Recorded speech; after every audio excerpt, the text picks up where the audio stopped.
This is the voice of the Report of the Week, signing on. Well, hello, ladies and gentlemen, and everyone listening. This is VORW, the voice of the Report of the Week. Happy New Year. Welcome. Welcome 2017. Welcome to 2017. Greetings. And Happy New Year again. This is VORW, the voice of the Report of the Week. And, well, another year. Another year. Another one. 2017 will mark the 6th year that I've been doing the channel for. 6 years. Now for the greater half of a decade. Not quite. Still got a couple more years till we do that. That'll be for 2021. But I mean, wow, does time fly? I remember I used to, and part of me still does, I used to think 2020 was such a far away year, you know? 2020s, oh my god, you know? 2020 seemed like such a far away, you know, futuristic year almost. I don't know why, it just did. And now here we are, 3 years. You remember 2014, right? That's how far away 2020 is, essentially. Crazy, you know? It's those little things you don't even think about until they're right on top of you. They're gonna be there before you know it, another decade. Wow. It's time for you, it just flies by. Doesn't stop, just keeps going. Doesn't stop for anyone or anything. Just doesn't, keeps going. Keeps going onward. New Year's is, there's an adjective that suits it best. But because I like to keep this program professional, it won't be used. But it's an all-around crappy time, you can say. And there's a stronger word that would best be used to describe it, but you know, it is what it is. That's New Year's for you. It's just all around bad. Never a good time of the year for me. It never is. Never is. You know? And this is just citing personal examples, granted, but number one, I mean, one thing that always is just that I hate about New Year's is that in January, you know, the YouTube AdSense earnings, they just plummet. I mean, they plummet, you know? Because with the channel, I have the two sources of revenue: the YouTube AdSense earnings and the Patreon, and all funds from the Patreon go towards the channel, and anything I earn from the AdSense goes to me. You know, that's like my little salary, essentially. It keeps me afloat. And then, of course, anything else, you know, it's just miscellaneous, or if it's sent with an intended purpose, it'll go to that. But I mean, the YouTube AdSense earnings, they just fall so drastically in January. And it's during that time of the year that you, if you try to utilize this as your means of income, you better pray that you have something saved up. And thankfully I do, you know, but still, it's no fun. No fun, you know. I don't spend a ton of money to begin with, you know. Still not great when you're trying to look for a place, you know. Oh well, life. That's life. Life isn't easy all the time. But anyways, it'll get better in a month or two, so that's that. Never fun. I saw that coming because I remember last year, same exact thing happened. Happened again, of course, so happens to everyone. If you collect AdSense earnings as well, you know what I'm talking about. So that's that. That's January, every January. And then, of course, there's in terms of the radio medium, of course, you always lose a few signals there. Seems as though, of course, there was the publicized one, with Radio France going off the air. And it's a shame.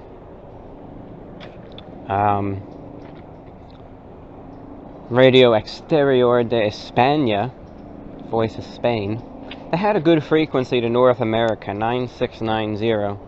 And they didn't publicize anything about this, but keep an eye out if you do listen. Good Spanish station, lots of Spanish sports coverage. They had a frequency to North America, and that's suddenly gone silent for the last few days, coincidentally, around New Year's, so I don't have high hopes to ever see that one again. They have some other broadcasts still going to other parts of the world, but it looks like they gave up on North America. And then the Voice of America's Creole broadcasts that I would listen to for their English relays and the funky music they'd play at the end. Those seemed to have vanished as well, coincidentally, around the New Year, so it's always a sad time. You always lose some more stuff, and the death of shortwave, it's not a quick death, it's a slow death, just one by one. You don't even realize it, Won't really become obvious till China radio, they go off the air. Once they do, then I will declare shortwave dead. But until then, I will remain adamant that despite the losses, there's still something out there to listen to. So don't give up hope yet. There's still stuff out there. Lots of it. Just gotta hunt for it. Not as easy to find as it once was, but it's still there. And it is still not entirely easy, but it's available to find. You just need a little booklet or website that has the frequencies and times, and you can get yourself some good listening at all hours of the day. So that's fine.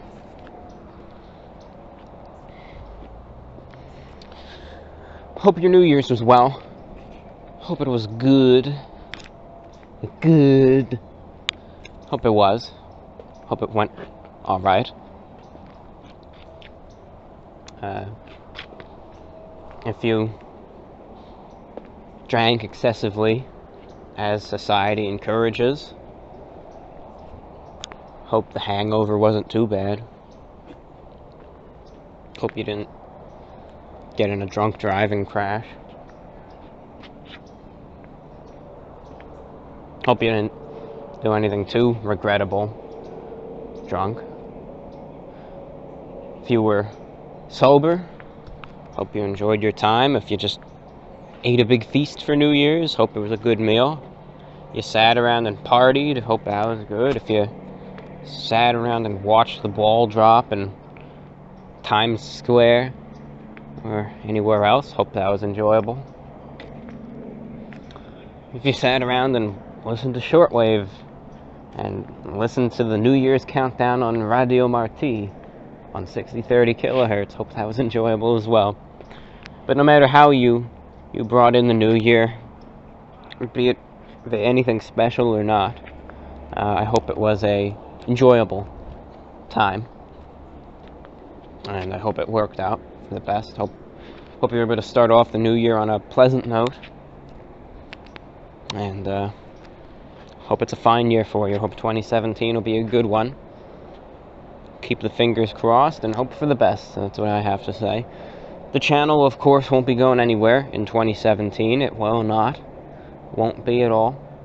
Going nowhere. It's right here. 2018, I'll be right here. 2019, 2020, 21, 22, 23. Unless something changes, I'm going to be right here. So don't worry. I'm not going away. I'm not going anywhere. Your good old pal Review Bra isn't leaving. Be right here. So that's, I guess, good. And well, I hope it worked for the best. In this program, ladies and gentlemen, we're going to start it off with some miscellaneous discussions, followed by a year in review, a much anticipated program in which I essentially talk about the major occurrences which have happened in this channel in the past year, and it'll be a month by month wrap up, you can say, starting with January 2016 and moving to December. And following the year in review, radio talk, where of course I'll talk about the VORW show. I'll talk about that. I'll talk about how it was received. I'll plug it again. I'll tell people how you can listen, and all that good stuff. And lastly, though not least, of course, we'll read and respond to listener letters. Listener letters, of course. And there you have it. That's the lineup. That's the good old lineup of the program. So with that said, before we delve into any miscellaneous topics, let me make sure that this audio device is recording. I don't want to sit here and just, babble for no one if it's not recording. So let's make sure of that. Let's see.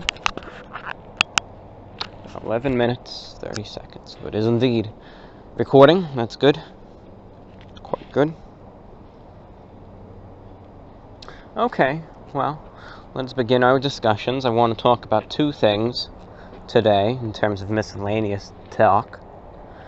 I want to talk about social anxiety, and I want to talk about trains too. Two weird topics. Well, not entirely weird, just two things you don't usually see tied together, and I get that. Trains and social anxiety. We'll talk about the first. Actually, we'll talk about the latter first. Or what did I say? Did I say we're going to talk about social anxiety and trains, or trains and social anxiety? Well, no matter what, I'm going to talk about social anxiety first. I know a number of you listening have wrote me or commented one time or another, recent or past, and have mentioned that my videos, VORWs, reviews, etc., the channel, has helped with their social anxiety. Their social anxiety, they're just their regular anxieties, whatever it may be. And it's been able to give them some sort of solace and contentment during times where it may be particularly rough. And I'm sure many of you already know this, but I myself do suffer from some pretty god-awful social anxiety, and just general worries that, you could easily classify as just paranoia at times. And it's gotten a bit better over the last few months, but it's still there, it's still ever persistent, and it's a pain. It really is, because sometimes I do want to go out, Sometimes I do want to, just go out and about, maybe go to the store, have a little fun, have a dinner at a restaurant or something. And my own worries and fears prevent me from doing so. Isn't that something? But social anxiety is something that I deal with, and it's something specific because it affects how I am in public and how comfortable I feel. And I think it might be perceived with me as one of two things from an outside observer. If you look at this channel, chances are someone's going to think one of two things. Either A, yeah, it's strikingly obvious that this guy would have something wrong with him, or B, I wouldn't see that. He's able to articulate himself. I thought that people with anxiety can't talk right, And that's just a misconception, granted. Unfortunately. But it most certainly does affect me, and it's a pain, that's all. That's all I can say, you know? Is there any way for me to... I wish I had a means to really get over it. Like, some people say they watch my videos or whatnot,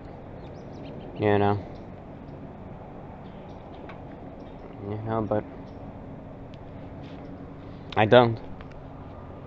It's just how it is. I can either ignore everything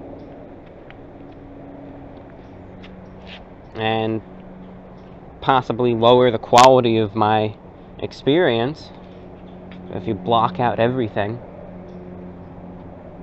or if I do pay attention to my surroundings, I just have to live with the consequences that are to follow,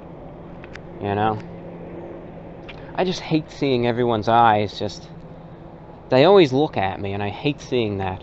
I know they're not really thinking anything. I know they don't care one bit. But number one, because I dress how I want to dress, I stand out in a crowd. And number two, being a public figure doesn't help any. And mind you, if you ever see me in public, just approach me. Just say, hi, you're the report of the week, etc., etc. Ask if you want to get a picture with me. Go for it. Just, as I said, just walk right up to me, Just ask, and I'll gladly oblige. Heck, if the lighting isn't good, I'll go somewhere where the lighting's better, get a good picture, and you can print it out, hang it on your wall, put it next to your bed, use it as toilet paper. I don't care what you do with it. But after going out and having some people trying to discreetly photograph me and videotape me, it just gives me no greater incentive to want to go out either. If people were just as courteous as most of them are, granted, most people who do approach me are, but if everyone was that courteous, it would be no problem. But that's just one other problem that, doesn't give me much incentive to go out. And then, as I said, I just don't like how everyone's eyes fall on me. I just don't like being looked at, that's all. I don't know why. How I've always been, Even before I had the YouTube channel, harking back to the days of 08, 09, when I was a bit younger, I didn't have any YouTube channel. I still dressed nice, I still dressed good, wore some suits, some vests, ties, etc. And I used to go out to dinner with my folks every Saturday. Go to like a restaurant like, Applebee's, Fridays, Chili's, etc. Those types of family sit-down restaurants. And even then, I really couldn't stand trying to have to walk through this crowded restaurant, through the whole restaurant, going past all the tables and booths where everyone's sitting, and I would just hope, please, I hope we can sit in a booth that's in the corner of the restaurant, in the back corner where no one is, Hope I get to face away from everyone.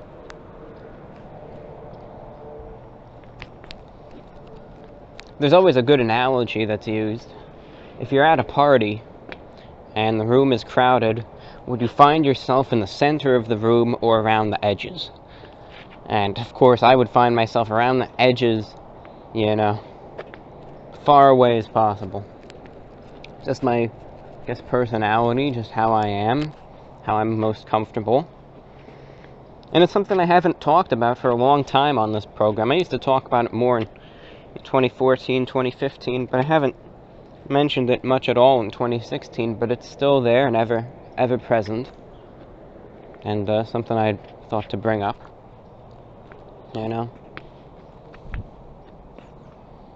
As I said, it's gotten a little bit better as of late, but still, I have my thoughts and worries, and my mind sometimes races, and when that happens, it's, you know, still how it is.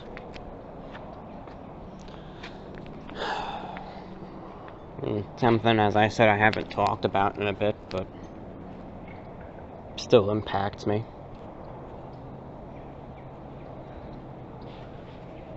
Oh well, right? Oh well, it's life. Finally, what I wanted to talk about,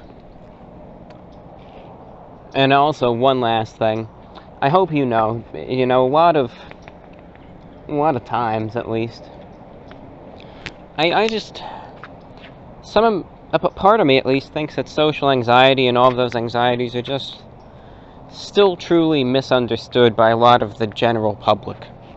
That's just how I see it. A lot of people, and this goes down to a lot of things, but if you haven't truly experienced something, could you really say that you truly understand it? Perhaps that can be yes and no. I think it's a case-by-case basis, but I think that a lot of people's attitudes towards social anxiety are just incorrect. It's my opinion, Where if your anxieties, and maybe you've had an experience with this, that if your anxieties or worries conflict with someone else's agenda, they may respond rather rudely, They want to do this, but, you're not feeling it. So what? Get over it. It's just going out in public. It's just going out in a crowd. Get over it. And then I could name, call, whatever. And just because, a lot of people, they think it's that easy. It's just saying, get over it. I know, I've been there. It's not that easy, I know.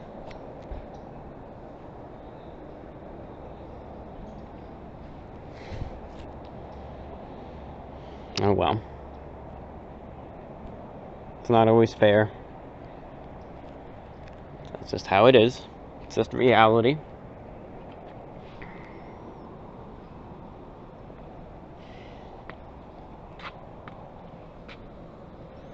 It's just something I wanted to talk about, that's all, and if you ever experience those anxieties, I've been there. I still go through it. And I can personally attest to the fact that it is no fun. No fun at all.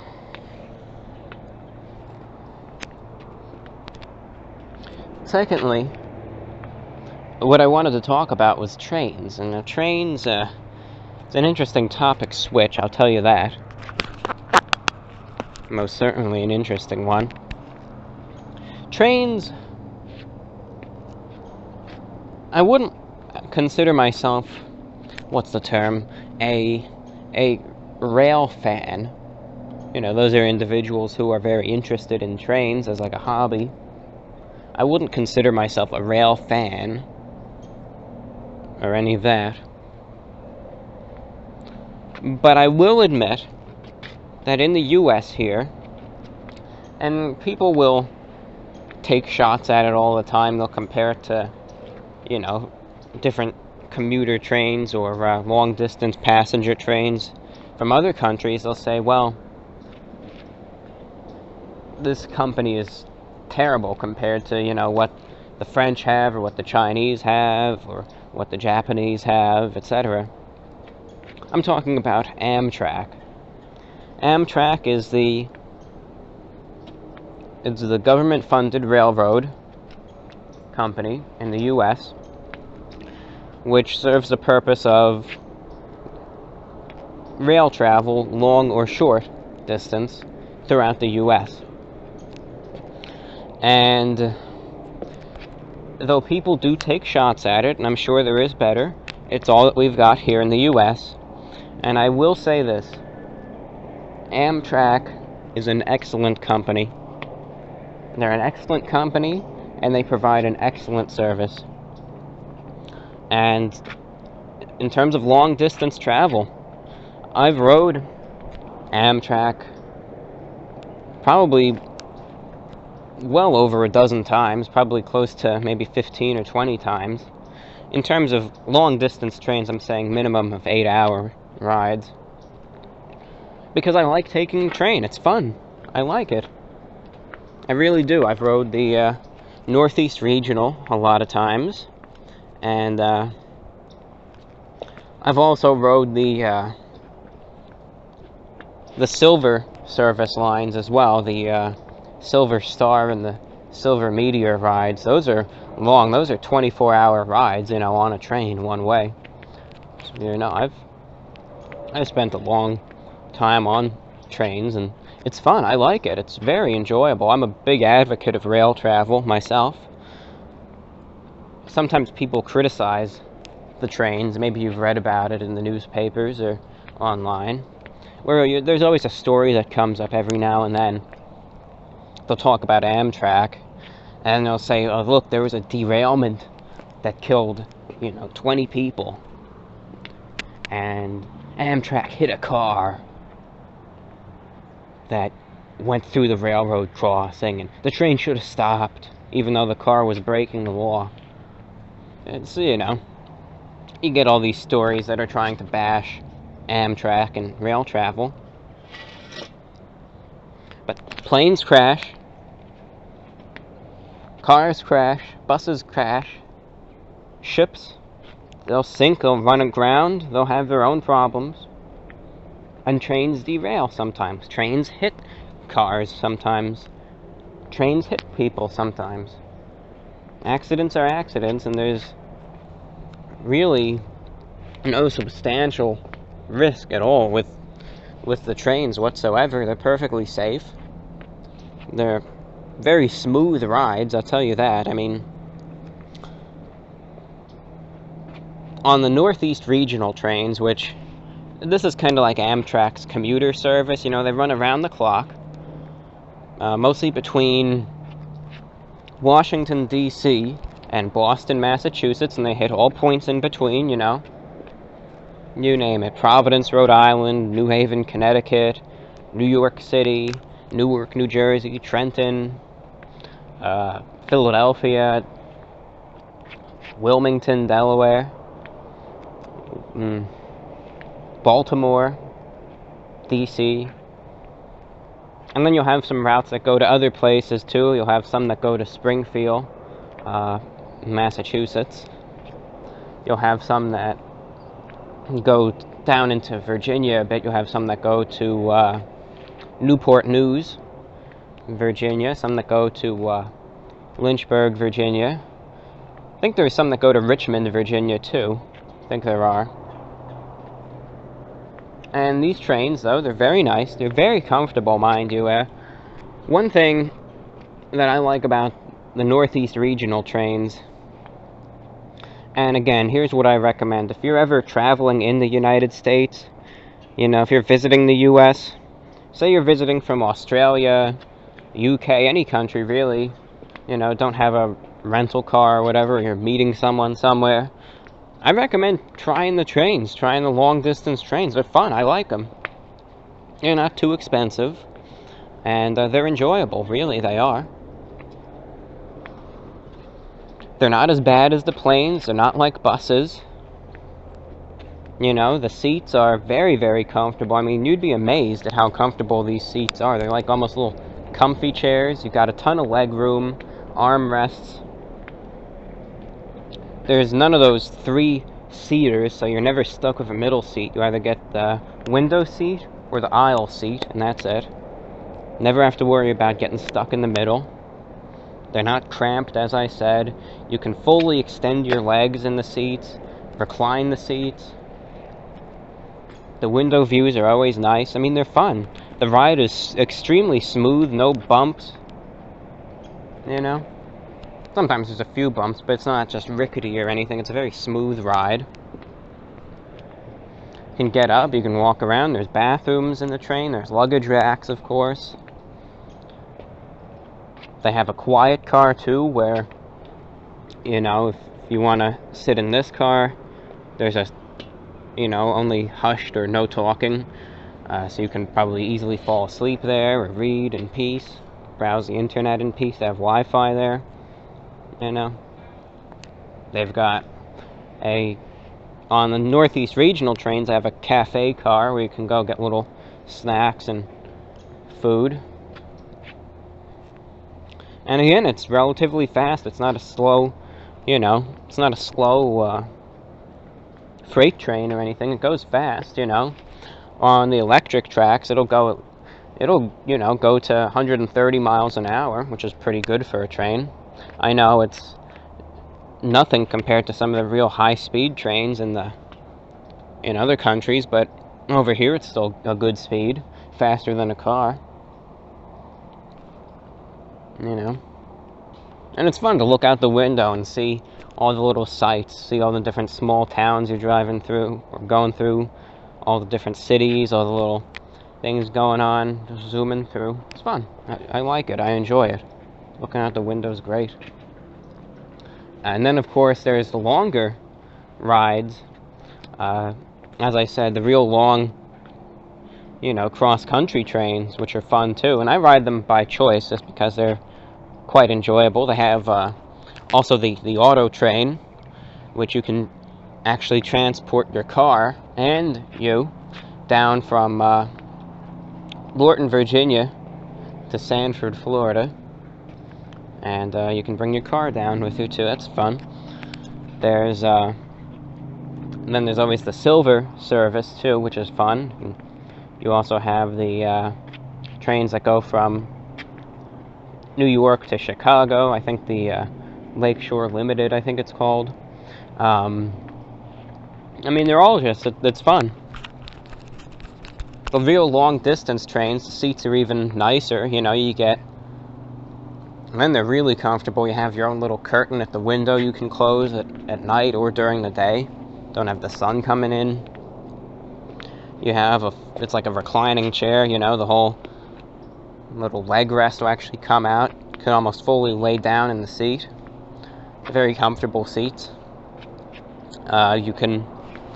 You still have the cafe car, but they also have a dining car, which is a full-service restaurant. The meals aren't heated, they're cooked fresh, you know, they actually have chefs there and everything, grills, you name it. They'll cook you a quality, restaurant quality meal at an affordable price. Right there on the train, you can still sit at a table, have a waiter there. It's fun, it's enjoyable. It's an enjoyable means of travel. No TSA, by the way. That's one thing everyone dreads about flying, you know, the security and everything. No. You know what it takes to get on the train? You take your bag and you walk on the train, and that's it. You don't have to take your shoes off, don't have to go through a metal detector, don't have to get groped by some airport security guard. There is security at the stations, mind you, you know. There's some stations where they have the National Guard there, they have the Amtrak police, local police, they have, you know, drug and bomb sniffing dogs there, so they make sure you're not bringing anything horrible onto the trains, but it's just not a horrible process like you go through at the airports or anything. And it's fun for the most part. The staff, they'll never give you an attitude as long as you don't give them an attitude. It's as expected, it's fine. And then if you have some money, of course, you could get the little sleeper cars too. Those are always interesting, where, you know, for a little bit of money you can spend the night in a special little room, or roomette they call them, where you have your own little bed, your own little sink, you know, your own little private room. Has its own door, its own little curtains and everything in the train. It's like your own little mini hotel room kind of on the train, and it's, I don't know, I'm just a big advocate of rail travel, I am. It's, I think, something underappreciated today, but it's a means of travel which I don't think should be forgotten just yet, because I think it's still very reliable, and I think it's also a fun way to get from point A to point B and being able to see all points in between as well. It's fun, it's enjoyable, and if you ever have the ability to try it, I recommend it. Again, I do. You know? So, that's my little talk there. My pro-Amtrak discussion. Sometimes you'll find some interesting passengers as well. One time I was riding it, I was sitting in the cafe car, drinking some coffee, and some people in one of the tables behind me, they were just having this bitter political argument. They were just yelling at each other, you know. Always some entertaining thing going on. It's always amusing. So, I recommend it. I think it's a lot of fun. Maybe you would, maybe you won't, but those are my thoughts, views, and opinions, and they're exclusively my own, not given fact. And those are just my thoughts on trains, and specifically Amtrak. If you're ever interested again, and you can do so, give it a go, you know. Oh, one other good thing that I should mention. On the Northeast Regional commuter trains, there are no assigned seats. So you just go in and you sit wherever there's a seat. But for the longer trains, like the Silver Service ones, for instance, I think the Palmetto, too, which goes from New York to Savannah, Georgia, those trains do have assigned seats, and when you're just going on, the conductor will give you your seat number, and you'll go in, you're guaranteed a seat, and then once the train starts moving, really, once you're about halfway done with the trip, they really loosen up a bit, too, and if there's an empty seat and it's got a window view and you're sitting there on the aisle, you can just move over there and get the window seat and no one will complain or anything. So, I just think the trains are fun. It's pretty affordable, too, again. It's the price to get, let's just say, from New York to Miami it'll only cost you maybe $100. You know, that's it. It's cheap. And I like it, as I said, I like it. It's an experience. It's one that maybe you'll like, maybe you won't, but I think it's an experience worth trying, so that's my 2 cents. And that wraps up my little talk on the trains. With that being said, ladies and gentlemen, we'll now move on to the next segment of our program, the Year in Review. You're listening to VORW, the voice of the Report of the Week. Ladies and gentlemen, you're listening to VORW, the voice of the Report of the Week, heard internationally via shortwave radio and the internet here on YouTube. We now begin the next segment of our program, the Year in Review. And the Year in Review is a yearly program, which has been going now for 2 years on VORW, and it's always produced on either the last show of the year prior or the first show of the new year. So it's only time for this program. And the Year in Review simply is a month-by-month recap of all the things that have happened in the last year regarding this channel. And we'll be starting with January, and we're going to run it all the way through December. So it's essentially going to outline all of the happenings and occurrences which have gone down in the past year, and we'll go from there. So that's what we have, and that's what we're going to do, okay? Let's begin, shall we? I began 2016, as a matter of fact, with this channel, the very first day of 2016. Not even the very first few hours of 2016, this channel already had a video up. And it was unfortunate that I had to start 2016 off on such a bad note. It's unfortunate. You know, that's life, though. You don't know what it's going to throw at you. And that's just how it was. That's just how it, came out to be. That's just what what happened. But during the very early hours of 2016, I believe around 3 a.m., and I had comments up back then, I still did, of course. I was receiving comments on my videos from all of these individuals accusing me of hacking some guy's Twitter. Isn't that a great way to start off the new year? Imagine that. False accusations. Great way to start off the new year. Well, that's what happened. I had dozens of comments on my videos of all these guys I never have seen before saying, why the F did you hack Cash Nasty Gaming's Twitter? And I was saying to myself, who on earth is this Cash Nasty Gaming individual? So I looked up Cash Nasty Gaming, and sure enough, I guess he's some sort of gaming YouTuber, you know. I don't know what he is. I haven't checked his account since last January 1st, you know. That doesn't interest me one bit. But apparently he had a significant following, you know, like 400,000 followers. Good amount. And someone hacked his Twitter, changed their profile picture to me, and started posting my reviews on this guy's Twitter, the hacker was. And all of his fans were coming to my videos accusing me of being the hacker. So I immediately said, alright, fine. I know maybe I didn't have to make this video, but I'm gonna make a little video outlining what exactly happened. And I'm gonna just have to explain to these people that I'm not the hacker, that I'm just you know, I'm a third party that's, you know, that's just completely harmless. I didn't do anything, so I had to make this video talking about that. And that was the first video to start off 2016, you know. What a great way to start off the new year, but it was a unique way to start off the new year, of course. It certainly was.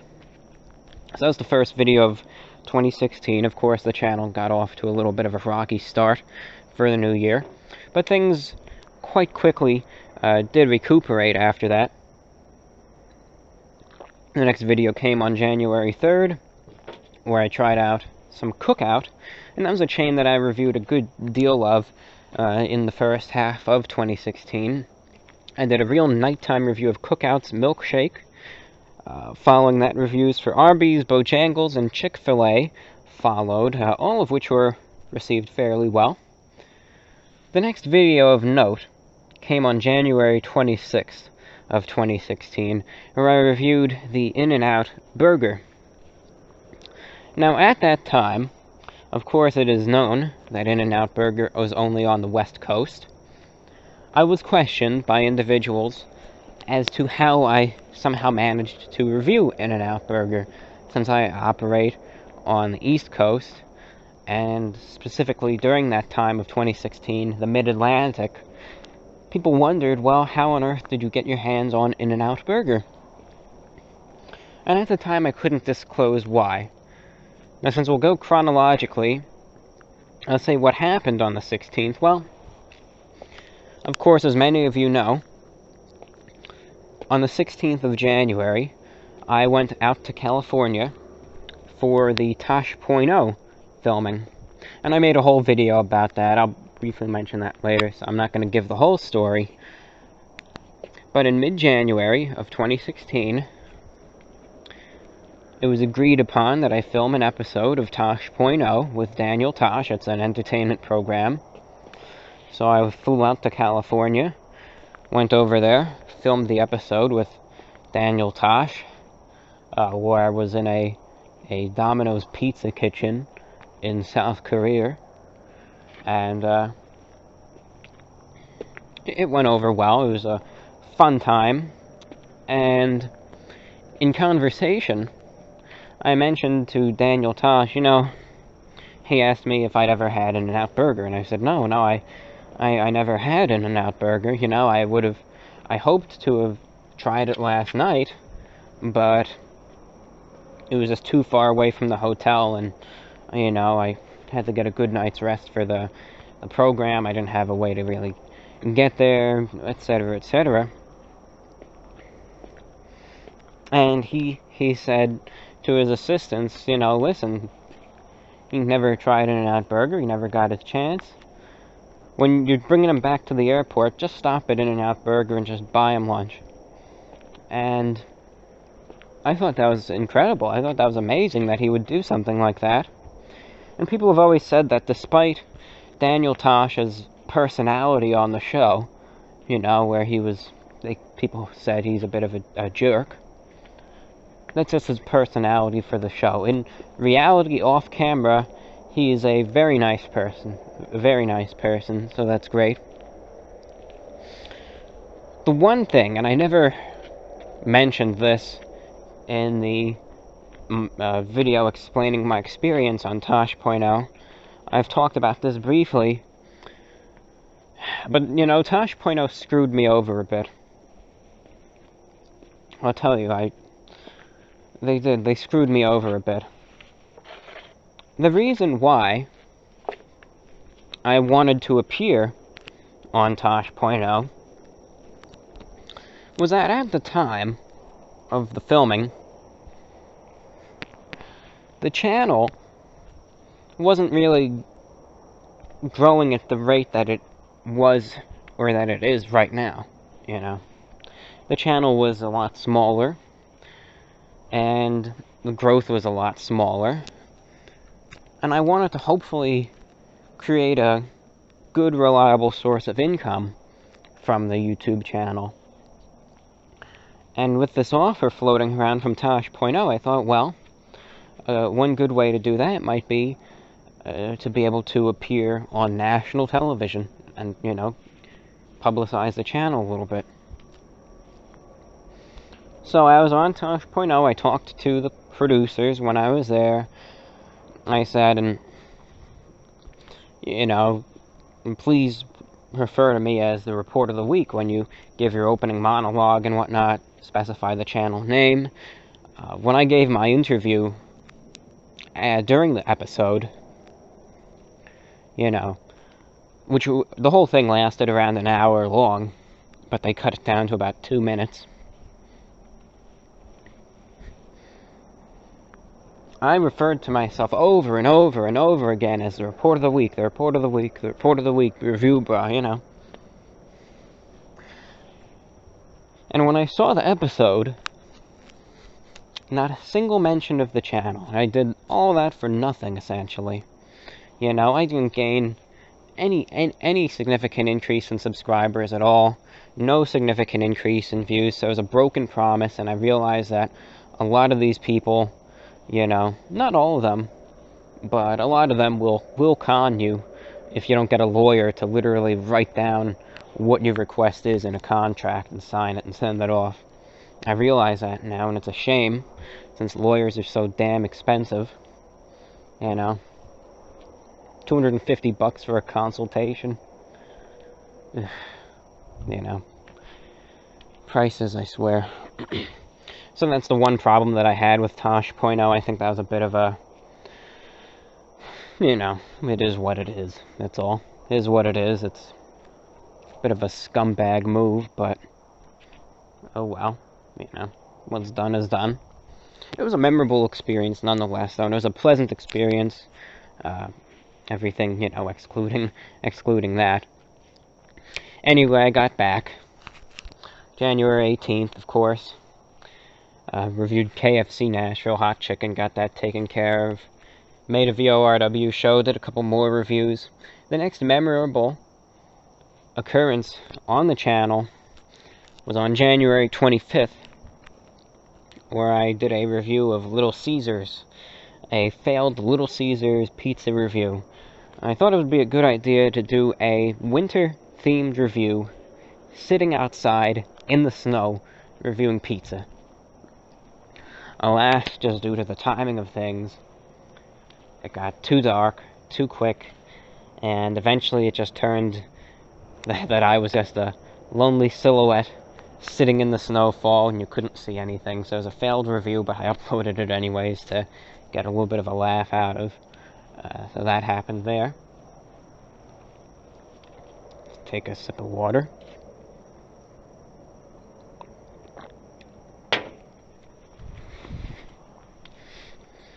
Some more reviews were filmed. A couple of VORWs were made end of January. Early February, I proposed an idea to the viewers of perhaps having a special VORW broadcast on shortwave for the 5-year anniversary of the channel, which was on February 20th of 2016. And I pitched the idea in a short video. And I said, you know, if we get the funding, we'll be able to do it. Well, sure enough, what happened? Come February 12th, I was able to make the goal of the funding. I was able to get an hour of airtime on WBCQ and an hour of airtime on WRMI radio. And all worked out for the best. I was able to get on the air and have a fun time. On the 20th, February 20th, I also did a special 5-year anniversary review. That's when the channel turned 5 years old. I was able to do a special review, I think, for a Sunny D energy drink product. And the review, again, was fairly well received. I wore my frock coat and French cuff shirt for the occasion. And the shortwave broadcast on that day, which followed, was received well. It received a number of reception reports across the United States, and the broadcast outlined the history of the channel, and then featured a music mix for the last 30 minutes. So it was an interesting, fun little program, and it was greatly enjoyed by many shortwave listeners.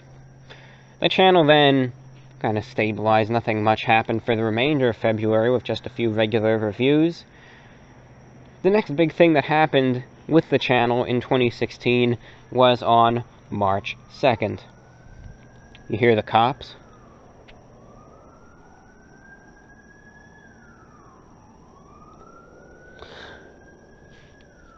On March 2nd, 2016, the Tosh.0 episode aired. And that's when I realized that I was screwed over. Nonetheless, after the Tosh.0 episode aired, I was recognized a lot in the street, and when I went out and about, I was stopped very frequently. But there was no increase whatsoever in the channel. Gradually, the Tosh.0 video, my experience on Tosh.0, it did get some views over time, but that's just because of the gradual reruns which had occurred. The channel continued, and not too much happened for the remainder of the month. March was a pretty quiet month in that regard. In mid-March, I had a little bit of a cold, which hindered me a little bit, to the point where I did make a video about it, ever so dramatically titled "An Update on My Health and Future Uploads." But again, it was well received, and a lot of people understood. They said, hey, listen, you know, take your time. If you need to take some time off from the channel to recover, well, by goodness, you know, do so. So I took about a week off, and on the 21st, I was back doing some energy drink reviews, and everything seemed to be going well. Alright, so now we're heading into April of 2016, and April was going fairly well. On March 22nd, or 27th actually, I celebrated 2 years of VORW, so there was that. April continued onwards with not too many things of note. I made a little random video on the 5th, actually on the 3rd, just a random note sharing my thoughts on various things. On April 15th, 2016, I had the worst pizza slice I've ever had in my life, called the Extreme Pepperoni Pizza from VORW. It was terrible, horrible, disgusting, and it was just all around bad. Nothing good about it. So if you want a memorable review, you can watch that one, the Sbarro Extreme Pepperoni Pizza. And it was horrible. Horrible, horrible. So if you want to see me eat something and absolutely hate it, you can watch that, because that's a perfect example of it. Probably the worst thing I've reviewed this year, I would say. Probably. Other reviews, though, they came and they went. On April 28th, I made a funny little video talking about why pizza is the healthiest food you may ever eat. It's just a funny little lecture, about 20 minutes long, where I make a lot of sarcastic jokes. And obviously pizza is not the healthiest food you may ever eat, but in this lecture I quite sarcastically try to justify it as so. And 2 days later, I reached a big milestone for the channel. On April 30th, 2016, I reached 50,000 subscribers. 50,000 subscribers was a milestone which I never expected to achieve. And I never expected to be there. So I made a special little thank you video thanking all my loyal viewers and subscribers at the time, and made an announcement that, you know, at the time, and sometimes you know what, I'm not even gonna lie, sometimes I still waver with the thought of shutting down the channel. Not too often anymore, but sometimes I still do. Sometimes I still get depressed, and I still think about that. And at the time, though, April of 2016, I was really wavering. I was thinking, you know, maybe I'm just gonna shut this channel down and that'll be it, you know. Maybe I'll shut it down, you know. Sometimes the bad comments will just get to me. I was upset that a lot of my smaller and very friendly and loyal audience at the time was getting drowned out by an increasing number of trolls. That upset me and that depressed me a bit, and I was thinking, well, maybe that's kind of signaling the death of the channel. I was thinking of shutting it down. I thought, you know, I got effed over with the Tosh.0 thing. Everything I've tried to do with this channel fails. It's just a failure. That's all that it is. But maybe I'm just going to shut it down. But as I sat there and I got that milestone, I thought back to the channel, and I thought of all the people that it helped, and, you know, I thought, well, did I enjoy making these videos? And my answer was yes, and I thought, well, I guess we're going to continue on this channel a bit longer. And that I did. So that was on April 30th of 2016. 50,000 subscribers, a thank you, and announcement. Alright. And that was it for April of 2016.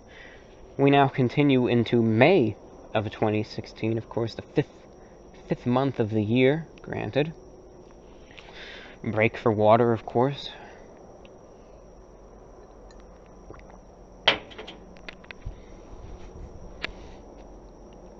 Not too much happened in early May, at least. I gave a interesting little VORW about the future of shortwave radio.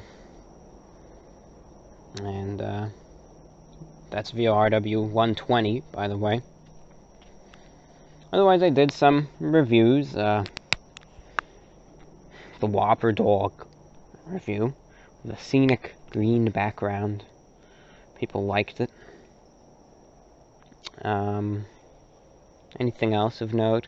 Otherwise, just miscellaneous reviews mostly throughout May, you know. Hardee's, Arby's, etc. So May was a fairly quiet month for the channel, and that was that. June 1st, 2016 was the next big thing that happened with the channel. Energy Crisis review number 150. Red Bull, the Summer Edition. And what happened? In this review, I was filming outside. A cat, a friendly cat, ever so gracefully jumped up onto the little table that I had set up as I was reviewing this drink. And midway through the video, this cat leaps upon the table, and I break down, you know, I just had to laugh at the situation, and I lose my composure. and then repeat myself one too many times. And all in all, it was a fun little video, and it made for a fun little video too. But people liked it. Everyone loved the cat, and again, well received, memorable little video for the channel. Then June 6th, I was at the Pocono 500 race, where the Nathan's Hot Dog Eating Contest qualifier was going on. I filmed there. I filmed the whole contest. All these competitive eaters chowing down on some dogs. So that was just a fun little miscellaneous video of mine. You know. June continued onward. It continued onward and forward. Nothing too big really happens until late June, and then a lot of things started going on during the summer months of the year. Of course, June 17th, the Average Day 2016 video, that occurred. It went pretty well.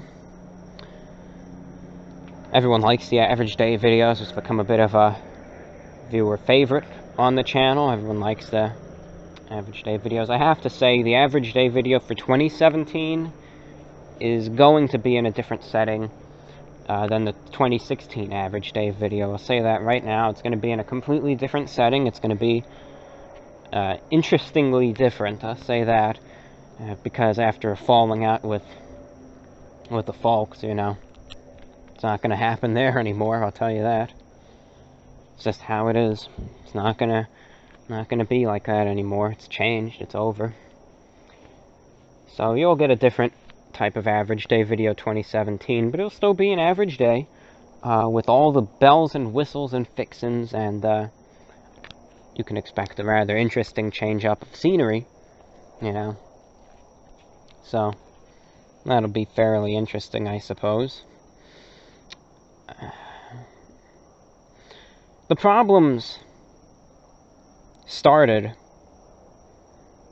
in late June.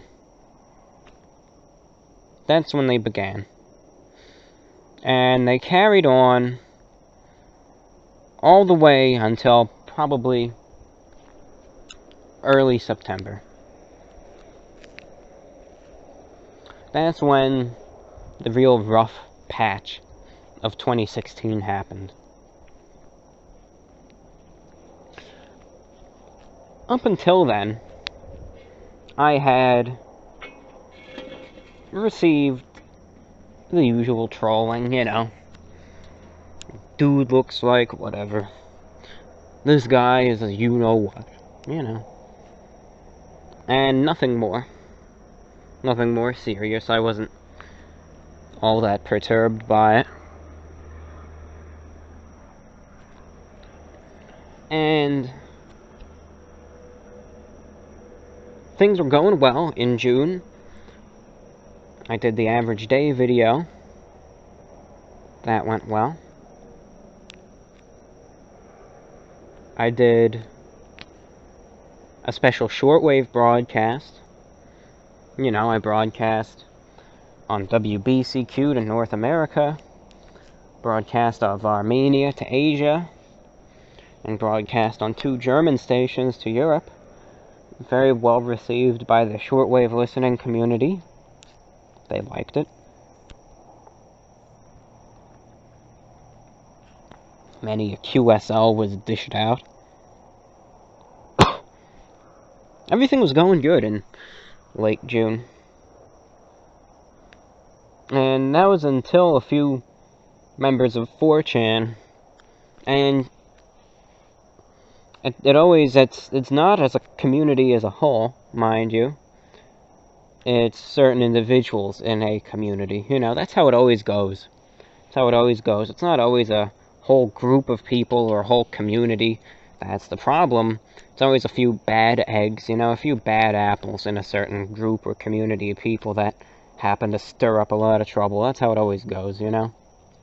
And that's exactly what this was. A few people did, and I'll admit it, You know, there's no shame in it. No shame anymore in it. A few individuals from this 4chan community really did manage to push my buttons. You know, they did. It's true. It happened. You see, at the time, in that point in 2016, and you know what? Looking back on it now, I see it as a very valuable educational experience. And this is really the epitome of the phrase, what doesn't kill you makes you stronger. It's not always true, but sometimes it is. And this is one of those times where it successfully did occur. In that, before then, I really had expected that given all the nasty and mean comments that I had received, I would have, I thought, I was under the impression that I had gone through it all, that I'd seen it all, and that doesn't really bother me anymore, the trolling. But I think it was even just one guy, really. One guy, and then he got a few other smaller little, pawns, essentially, to play under his rules. I thought I had seen it all and experienced it all, and this one guy managed to completely disprove that. I still don't think, in terms of trolling and nastiness and bad people online, I've seen it all, but I think I've seen a lot more and experienced a lot more than what I had experienced as of June 2016. Because this one guy single-handedly launched a campaign on 4chan, on Reddit, on Twitter, and others, essentially any social media platform he can get his hands on. First, trying to slander me, and actually to a success, or actually to, not slander me, what's the word here? That's the word that I'm looking for here. Let me think for a minute. Well, it's not slander, because that's written.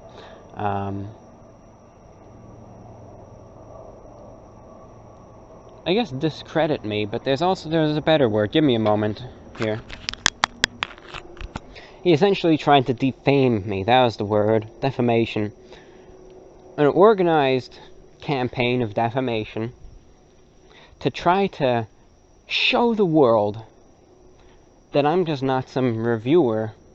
I'm a militant white nationalist, and that's incorrect. But he managed to get this huge campaign of defamation out to try to show to the world,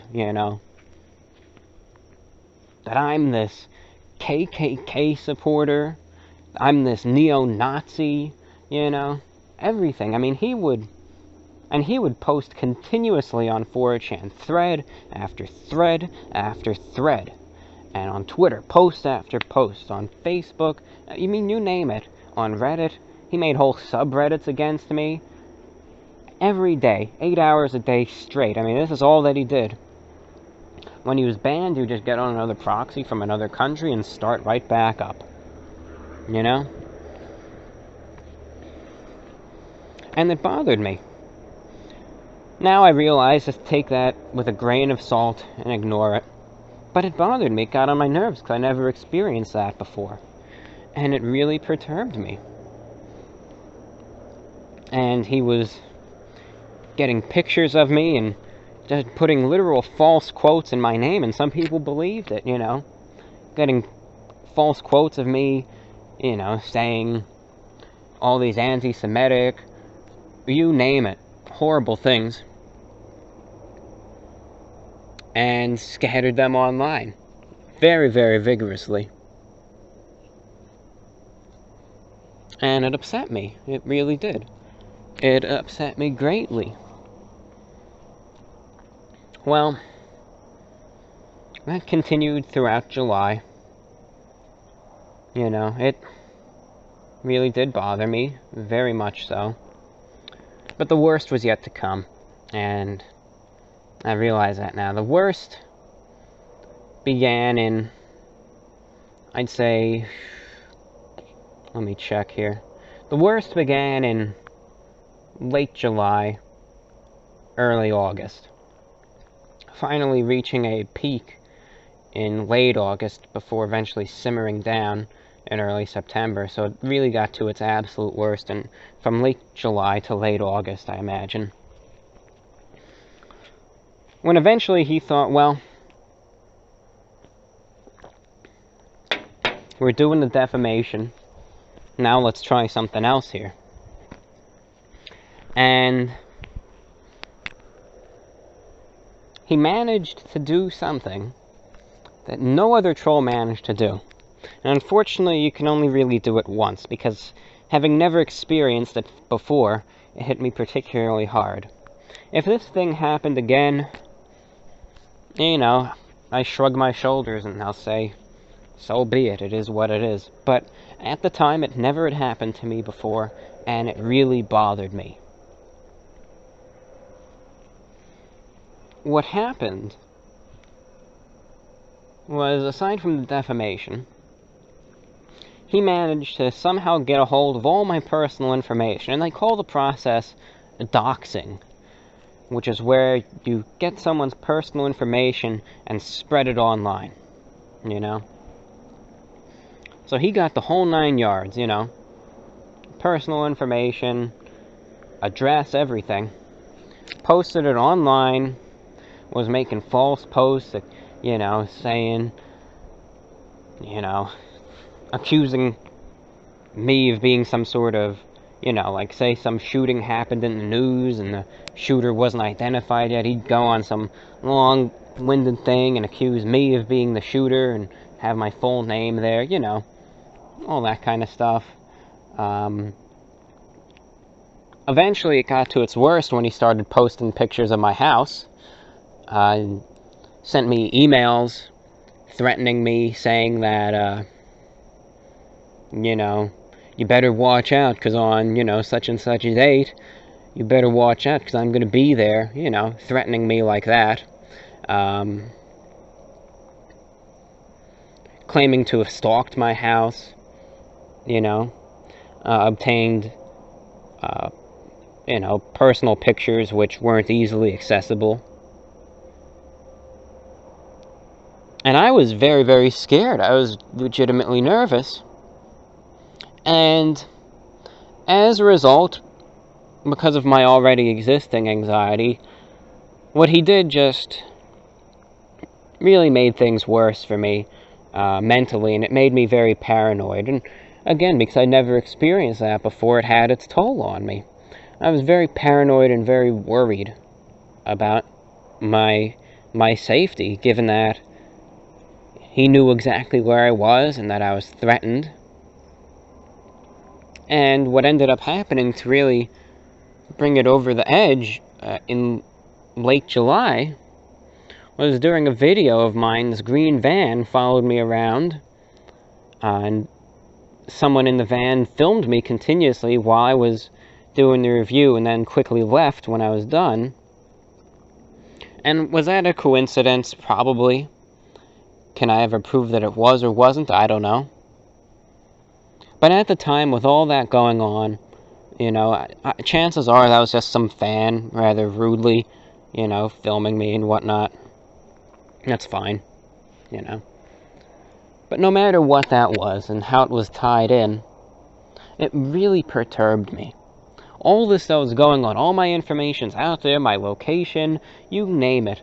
Pictures of my house, pictures of everything.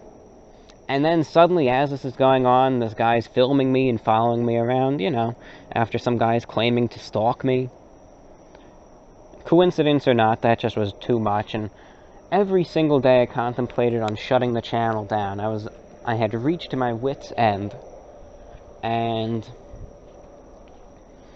it all boiled over in late August, where I just vented, explained the situation, and after that, after I was finally able to get it off my chest, things got a little bit better, you know? I took a small break from making the videos, took a metaphorical deep breath, sat down, and gradually reassessed the situation. Well, I thought, everything's out there. Did anything happen yet? No. Alright. A couple days later, everything's out there. He threatens me, says he's stalking me. Did anything happen yet? No. And I kept asking myself that. And eventually, with the help of others close to me, I was able to eventually get past it all and realize, you know what? This guy is nothing but just a loudmouth. All talk, very little, if not any action. Empty threats, and that's all that it is. And as a result, that was really able to make me feel better about the whole situation. So much so that soon afterwards, I was contacted by CNN Money asking if they can do a piece about me. And having recently been relieved of this situation, I agreed, and I said absolutely. So they did a very nice profile on me. CNN Money did. And things got better. And ever since then, I realized how to handle these cases. If someone tries to defame me, and it's nothing too serious, ignore it. Big deal. Oh, big whoop. Someone said something about me that's not true, you know? I ignore it. If it does become big, you simply denounce it. You say they're just trying to defame me. Case closed.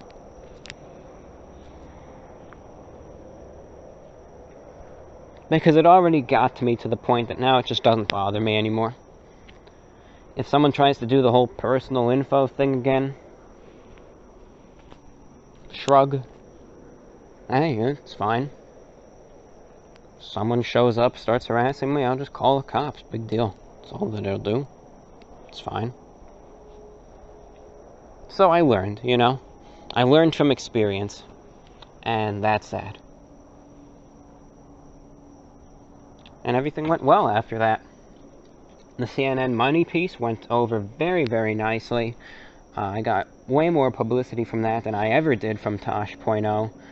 I got a very nice following from a lot of respected individuals. And everything went well from there on. Throughout September, various reviews occurred. My confidence was restored. I wasn't living in fear anymore, and I realized at that point, you know what? It's going to be alright. And alright it was, alright it is, and alright it will be. September 25th of the year, I did the review for McDonald's Pizza, a very unique review. And on October 9th, 2016, the milestone of 100,000 subscribers was reached. And I made a genuine and sincere thank you video for it. At the time, I was at a hotel in Tampa, Florida, because Hurricane Matthew was impacting the region, so I made the video there. And again, very well received the video was, and that was very nice, right there. Throughout October, various reviews were created. At one point in October, a post on Reddit gained some steam and got some new viewers there. From there, some new playlists are added to the channel in early November. I also made an election day video, simply telling the audience to simply vote your conscience. You know, people will tell you to vote for a certain person. Just vote for who you personally feel is best suited for the office of presidency. Be it Donald Trump, Hillary Clinton, third-party candidate, or none of the above. If you want to write in yourself, or Mickey Mouse, or if you wanted to write in the Blue Water Chalice, whoever you feel would be best at governing this nation, that's who you ought to vote for. So that's why I made the video there. November 12th, made an Idle Mind lecture about climate, North v. South.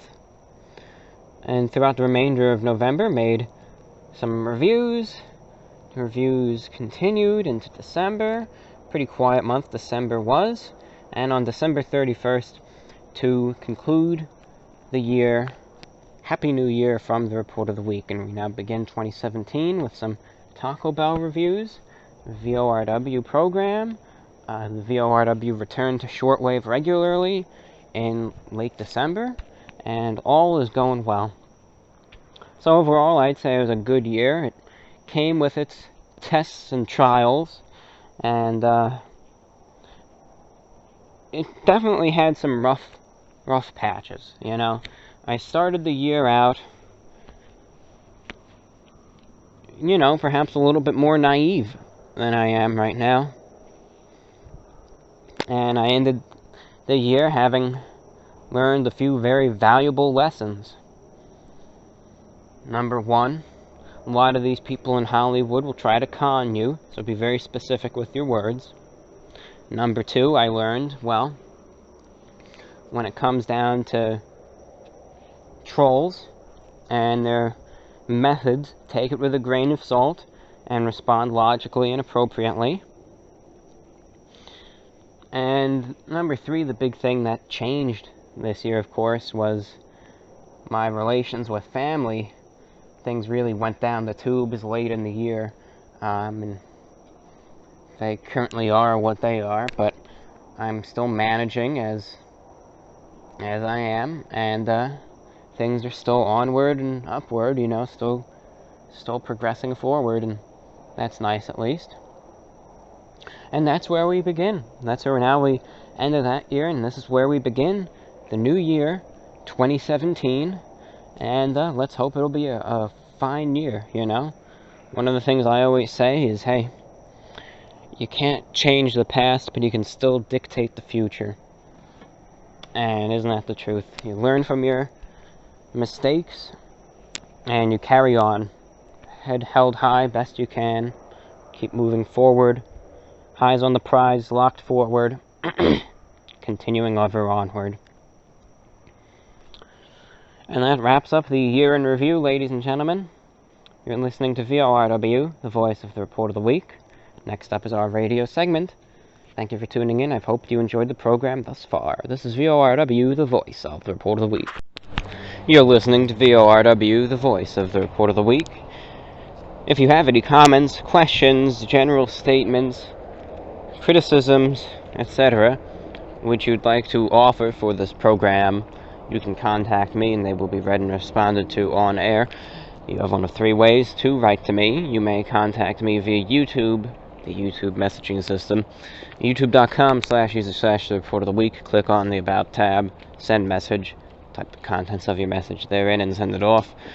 Or if you're more of an email type of person, which I am, you can email me at repweekinterview1@gmail.com. That's repweekinterview1@gmail.com. Or write to me at vorwinfo@gmail.com. That's vorwinfo@gmail.com. Thank you for listening. This is VORW, the voice of the Report of the Week. We now begin the radio segment where I just talk about radio and all things pertinent thereto. There's not a lot to talk about in this program. I essentially covered everything that I already were to talk about, though. You know, earlier in the broadcast I did. I already got that all covered. Radio Exterior de España, looks like they dropped the broadcast to North America. VOA looks like they dropped their Creole broadcast. So those are the two big losses to North American listeners. Now granted, none of these were really in English, but they were still amusing to listen to. Recently, Brother Stare, the American shortwave religious mogul, you can say, who has a real true monopoly on domestic broadcasting, has been playing very, very frequent announcements asking listeners if what shortwave stations they're hearing him on, so he can continue shortwave broadcasting on what, if any, stations. So, looks like good old Brother Steer might be running into some financial trouble and is trying to figure out which broadcasts are most listened to and which ones he should cut. So we'll see about that.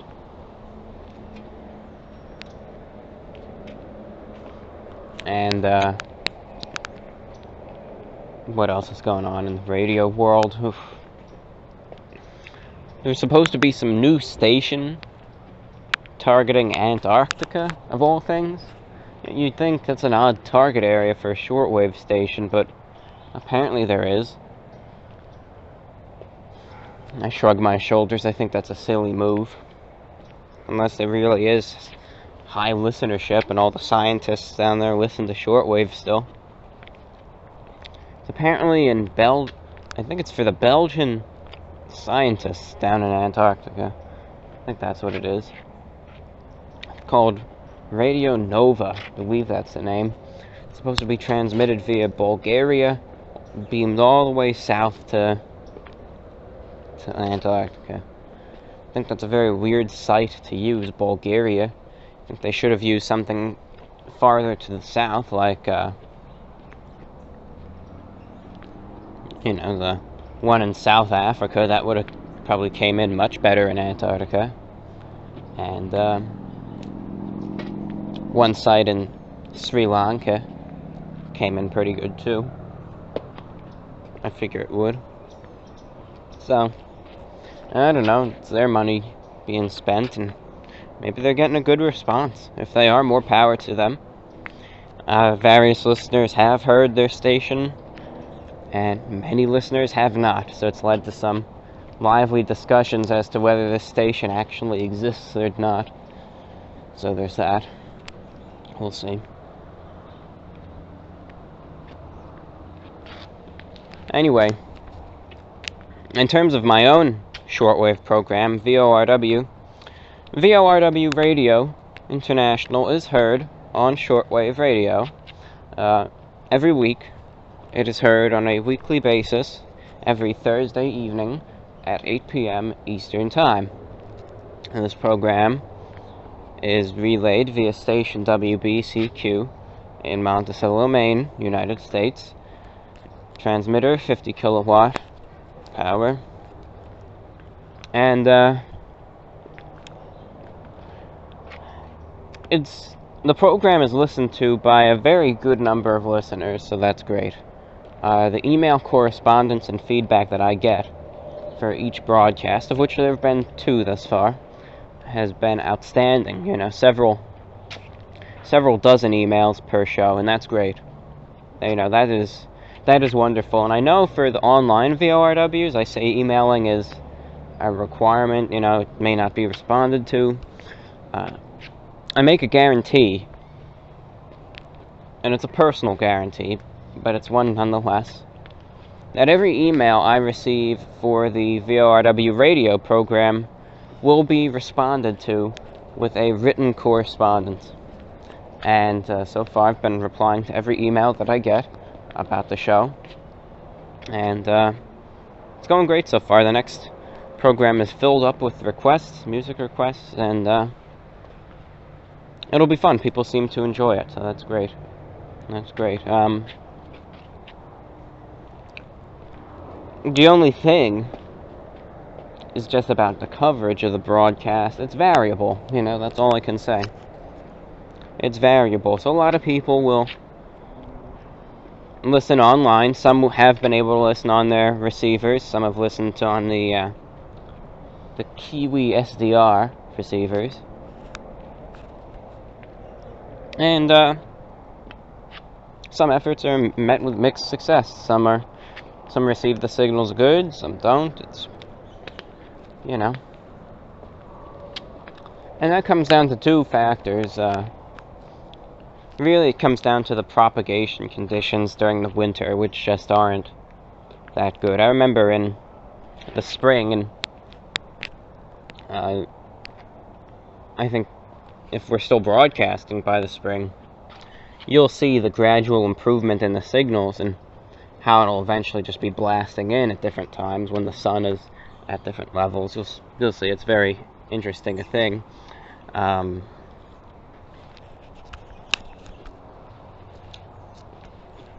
So it'd be fun to watch. But currently, the broadcasts seem to be heard best in the Virginia area. Virginia, Maryland, West Virginia, and real far south, like Florida, Georgia. Other listeners in the far west have really, really good equipment, have been able to pick up some signals, but not great ones, and other listeners haven't been able to pick up any at all. So, there's that. I'm going to stick with WBCQ. They're a good station. They're good little transmitter. It gets out. Has some interesting programs on it.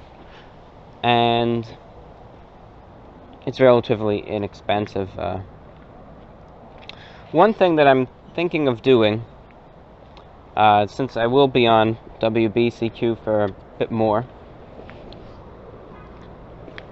is I might do a small little test broadcast to Europe at a convenient European time, and it would be relayed via probably a 25 kilowatt European station. That broadcast I wouldn't be able to guarantee anything on in terms of scheduling. It would be a test broadcast. I'd need to see how well it's received, but I could perhaps have that, since that is a pretty cheap transmitter. I could perhaps get that one going and perhaps offer two services. One via WBCQ to North America, and one via Europe or one via actually Germany to Europe, and to European listeners, and see how well they're received. Then also, if you are up and I guess have free time when the European broadcast is going, and you want to hear that one in analog quality, you'd be able to. There's the famous WebSDR, the main one in the Netherlands, which comes in good there. It does. We'll see. This is just an idea. Let me know if you're in Europe and you're interested. Let me know. Comments of that may be sent to vorwinfo@gmail.com. And in the next program, the test would be more widely publicized. So that's what I have there. And finally, to finish off this radio segment, I'll mention again how you can listen to the VORW broadcast on shortwave, since again there might always be new listeners tuning in, or maybe someone that will decide to listen for the first time. The VORW program provides a tasteful mix of talk and music, and also has an emphasis on listener requests, so it is quite the variety of tunes played, accompanied by my commentary. The program can be heard via one of four ways. First is directly via shortwave radio. Of course, you own a shortwave receiver, you have one, and you want to give it a go. Simply tune the frequency to 7490 or 7.490 at 8 o'clock p.m. Eastern Time. That's 8 o'clock p.m. Eastern. And that's all that there is to it. 8 p.m. Eastern. Tune the frequency to that. Get the antenna up and see what you can pick up. If no signal is received, you can try hooking a longer antenna to it, perhaps a long wire or dipole antenna, or wrapping a bit of foil around the antenna. Finally, if none of those efforts do occur and the weather is nice, you can try going outside and See how it comes in there when you go farther away from any sources of RF interference. But, as I said, given the propagation conditions as of late and during the winter, it is variable. It's like flipping a coin. You're either going to receive it or you're not. You know, there's little in between. Doesn't mean you should stop trying, it just means that it's a game of risk. And I think that's actually pretty fun, just to try for the heck of it. Am I going to receive it or not? You know? Depends on your location, really. So, let's say you can't pick it up. Say you don't own a shortwave radio, then what? Well, you could listen online. Simply type into Google WBCQ TuneIn. See the top link there that I circled in the picture?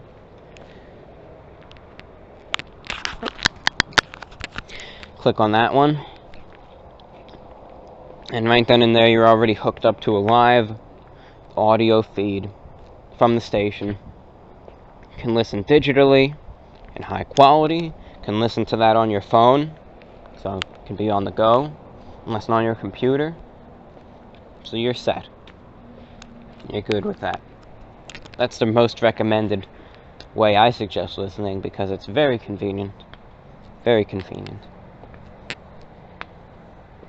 And finally, you can listen via WBCQ's web stream. Actually, there's one more way after this. Simply go to their website, WBCQ.com. On the left there, in the little circled or underlined box, listen live. Click on that, and there's the top link right there for $74.90. Again, circled or underlined, you see it there, the MP3 stream. That one again is fair. It provides good quality audio, live streaming, digital audio. However, keep in mind that you're going to have to download this little MP3 plugin to get the stream going. That's why I recommend the TuneIn one best, because there's never any issue at all, you know. Finally, we have, as last but not least, these Kiwi SDR receivers. And I'm going to update the list of them, because it does update. It's variable, but they're fun to play with, see how the broadcast comes in around the country, if it does. Simply go to any of these links, and you open it up, you'll see a page that looks like this. Here's some static, perhaps. In the little box there, that's circled, type in 7490 and press enter. And then underneath it, you'll see that little button there toward the left that says AM. It's also circled on the little picture I made. Simply press that button. And if you hear the station, and you hear my voice, then you've heard VORW on shortwave. And if you didn't, you're not doing anything wrong. Don't blame yourself, you're not. You're doing everything you're supposed to do. The problem is that the station just wasn't coming in on that receiver. Thank you, ladies and gentlemen. I'm your host, the Report of the Week. This is VORW, the voice of the Report of the Week. We now move on to the letter segment. And you're listening to VORW, the voice of the Report of the Week. And this is now the fan mail segment, where I read and respond to your listener letters, which have been sent to me via one of three means. Via YouTube, using the YouTube messaging system, or via email to repweekinterview1@gmail.com, or to vorwinfo@gmail.com. Do recall that there is a quota established on the number of letters which is to be read. Therefore, not all letters may be read. There's a good likelihood that they all will, but you just must remember that I cannot guarantee that every letter will be read. So writing in is granted voluntary. We now begin. Dear Review Bra, I hope this email is received in the best of health. I discovered your channel through Reddit, and ever since, I have been hooked on your channel. I have been marathoning your VORW series until recently, as the dreaded January exams come ever closer. I was hoping you can shout out my channel, Top Nub. Right now, I just make silly videos, but hope to expand into something more sophisticated. Best wishes on all your future endeavors, and know that you have a loyal fan. Well, thank you. Checking out your channel. It says it doesn't exist. I don't know if there's been a name change here. Top Nub. It says the channel doesn't exist. No, there you are. Okay. I presume that's you. Well, anyway, I'll give out the shout out. He says his channel name on YouTube is Top Nub. That's TOPNUB, and contains a plethora of silly videos. If you are interested in that. Well, thank you very much for writing. Thank you very much, and your channel has been shouted out. Thank you. Our next letter. Hello, Mr. the Report of the Week.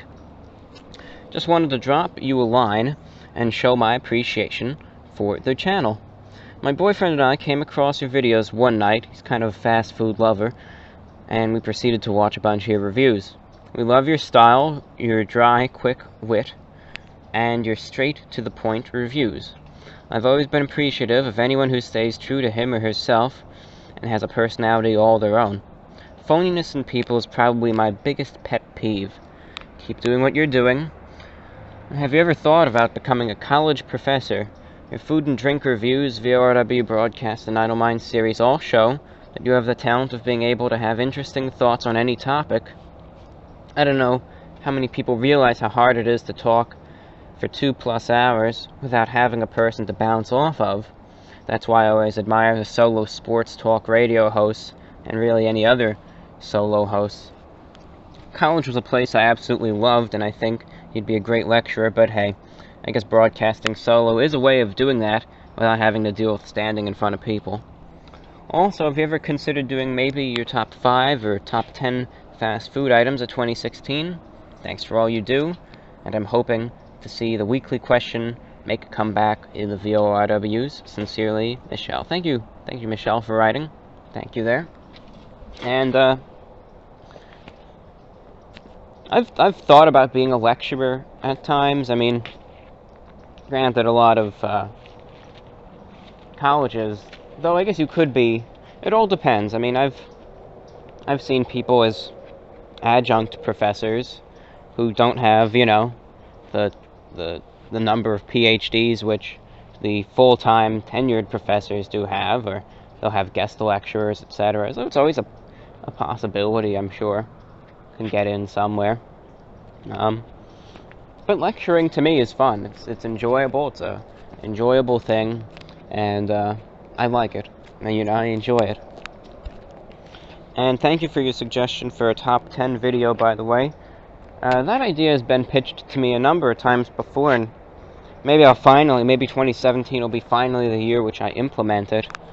Because it is a fun video. It's very logical to do, you know, a top 10 or top 5 best items I've reviewed in 2016, top 5 worst, you know? I think that'd be of interest, since I made like well over 150 videos this year. It's easy to sort through them. Be fun to sort through them and see what's the best and what's the worst, so it's a genuine idea that I'm bouncing around. So thank you very much again for your letter. Thank you for writing. On to the next. Dear John, Review Bra, Report of the Week, Voice of the Report of the Week, etc. I'm here to say thanks for everything that you're doing. You've been going for so many years now, and I think that you're very lucky to have such a nice fan base and a special atmosphere on your channel. And of course there are trolls and idiots everywhere, but your channel has a very nice vibe that you've created for all of us. Your sense of humor is simply amazing. And the letter then continues. About a year ago, my friend showed me a video of you reviewing water because, hey, look, this is ridiculous. I didn't think it was ridiculous. Water is a huge deal for me, I'm very sensitive to its taste, so I watched it in all seriousness. I checked a few of your other videos and then left it there. But you know, things are better explored when you do it by yourself. 2 months ago I revisited your channel because I needed something to watch while I was eating, video after video, and that's how I became a fangirl. I love listening to your talks when I work or study, and I have to sit and draw for hours, so listening to you is very entertaining.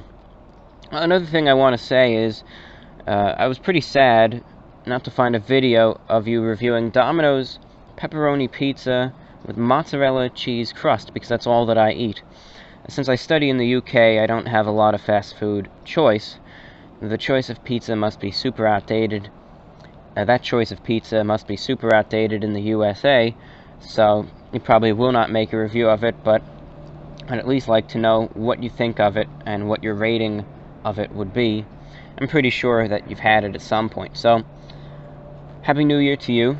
I wish you loads of tasty fast food and super energizing energy drinks, and loads of health to survive all of that too. Hope your favorite comb will never break, and you'll find even more perfect suits and ties. Hope the darts will forever keep sharp, and shortwave will never fail you. Amen. Thank you very much for writing there. Thank you for your letter and comments and kind words. And interesting point that you bring up about finding something yourself, and how that oftentimes will perhaps leave a more lasting impact. And I remember with shortwave, I still utilize this site and service every day. There's that big WebSDR receiver in the Netherlands, and it's something that I've used every day since 2013. You know, it's incredible. It's a great site. Use it all the time to listen to shortwave, you know. I remember when I was first linked to the site in 2012 by some website or something, I found it rather confusing, and I didn't use it much. I listened maybe for like 20 minutes, looked around, played around on it, and then I left. And it wasn't until a year later, 2013, the summer of 2013, when I thought to myself, for whatever reason, thankfully I bookmarked this site. I was thinking to myself, I remember that online shortwave radio, let me give it a go, let me see what this is like again. And I got to the site again, and I've been using it ever since then. So I think there is a great deal of validity to that statement, you know. I think when you do discover something on your own, not all the time, but sometimes, I think it all depends on the circumstance, but I think sometimes you're more inclined to enjoy it a lot more. So thank you for that.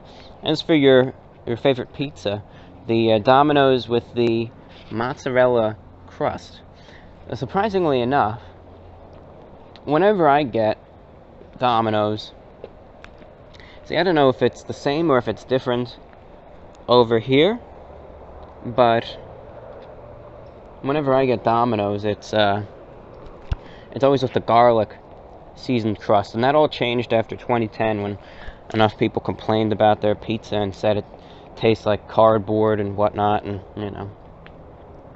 I haven't eaten a lot of Domino's as of late because the one that I used to go to just kept messing up the orders so much, to the point where, and I've never had to do this with any other pizza place, mind you, to the point where I'd have to tell them to just give me a pizza light on the cheese, and I've never had to do that anywhere else.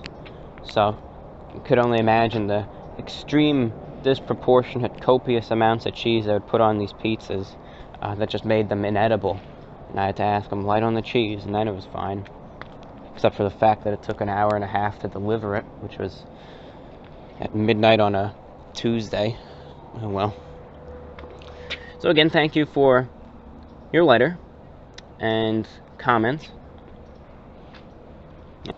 Our next letter reads, "Hello. I'm so happy to see regular VORW episodes every week now. I can't help but write in and let you know how much of a fan I am of your videos. I wish I had any drawing talent at all, but I do not. So I'm sending you some pictures I've taken in the last year or so, if you want to post on any future VORW shows. Hope you have a great day. Well, thank you very much for writing, and thank you for the lovely pictures. The individual attached 8 scenic photographs that they took, and all of them are very, very pretty pictures, so thank you for those. Those are most certainly going to be put to excellent use in this current broadcast and in broadcasts forthcoming. But thank you. Very, very pretty. I like the picturesque mountains, the wildlife, the snowy trees there. Great pictures. Very, very beautiful area, so thank you for those. They'll be most definitely put to good use in these upcoming broadcasts, so thank you there. Thank you for that. Speaking of, I try to mention this when I give the contact info. I apologize. I was just when the subject of pictures was brought up, I'll mention this now. If anyone enjoys drawing and wants to do it for the heck of it, fan art is always appreciated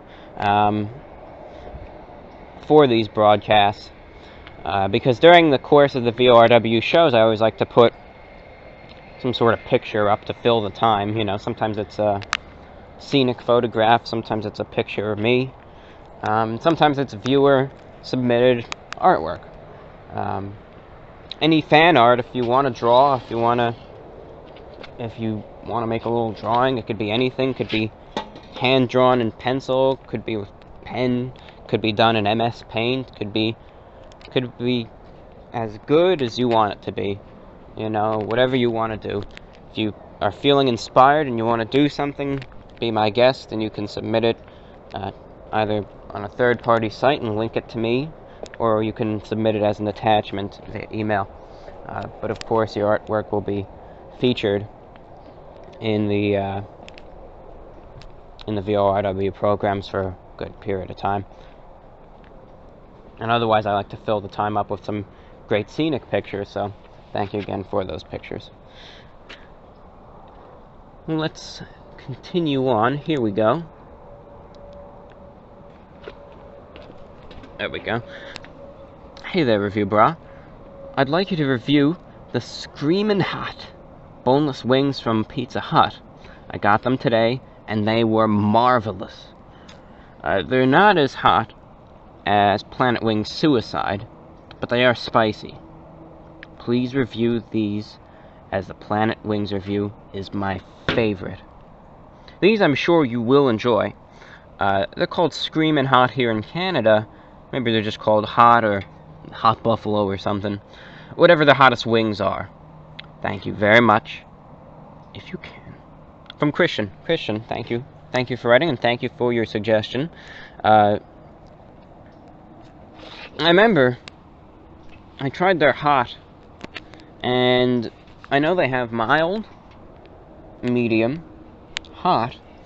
Now, what comes with the discrepancy is there something hotter than their hot wing flavor? That needs to be checked out. But I did years ago, only once. How long ago was this? About 9 years ago or so, around there. Probably 9 years ago, I think it was. I had their hot wings. It was either 9 or 8 years ago, one or the other. I had their hot wings, and they were spicy. They were spicy. I'll give them a try at some point. Thank you for that suggestion, Christian. Thank you, thank you. Let's move on. Onward. Onward we progress here. Hey, John. How's life treating you, old friend? Hope everything is well in your world. I, for one, will be ready when the holidays are over, so things are getting back to normal. How are you going to ring in the new year? Mine will hopefully consist of a little VORW action. I'm getting spoiled with these weekly VORW programs, but man, do I love them. I thought 136 was great. I was surprised my letter wasn't read considering how few letters there were, but hey, no worries at all. I know the drill. I do, however, feel like an idiot because I sent in a song request for the shortwave broadcast, and it wasn't until the show was almost over before I realized my message hadn't sent. Hopefully it'll make it onto the next show. Even though I made that idiotic mistake, I still thoroughly enjoyed the broadcast. I knew it was going to be a good one when you let off with some blind melon. Alright, brother, I'll let you get back at it. As always, take care, man. Your old pal, Brax. So thank you very much for writing, Brax.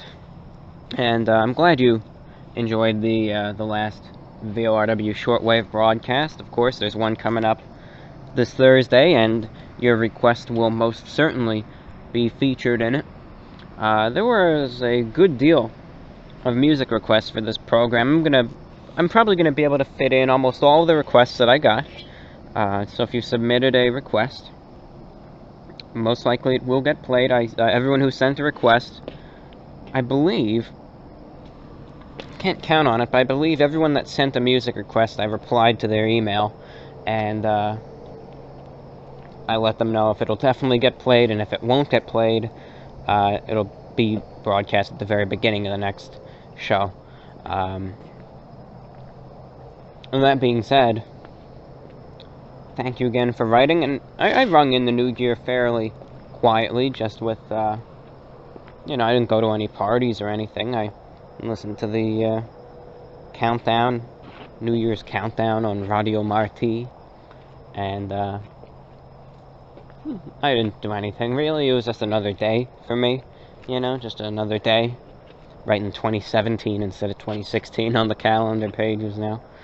And that's really all that changed. But I hope you had a good New Year, and I wish you a wonderful, wonderful 2017. On to the next. Let's see what we've got here. Happy New Year. Brah. Found your channel via Tosh.0, and I've been enjoying it ever since. You're a great fella with a great commentary and style. I wish more people had your poise. Keep on keeping on, and I look forward to your 2017 endeavors. Only thing I would recommend, I'd love to hear your commentaries on everyday tasks. Seinfeldian, like paying bills, pumping gas, etc. Basically a day in the life of a Review Bra. Thanks for being you, from Alex. Alex, thank you. Thank you for writing. And, that is interesting. Of course, the day in the life will feature all of that, but I think that's an interesting little letter right there, so thank you for that. And, it would certainly be easy for me to do, no problems there. I think it would definitely be possible there. Thank you for your letter, and glad you were able to find me via Tosh.0. Hello, Report of the Week. A friend and I came across your videos while surfing YouTube at a social gathering, and I have to say, with all sincerity, your content is a genuine breath of fresh air in a sea of online content. Thanks for all you do, and here's to many more reviews. You've got a new subscriber. All the best, and Happy New Year from Pat and Steve. Well, thank you, both of you, from Pat and Steve. Hope you have a very happy New Year yourselves. Hope you have a prosperous 2017. I'm happy to hear that whatever the content was, you enjoyed it, and great to have you subscribe to the channel, so thank you.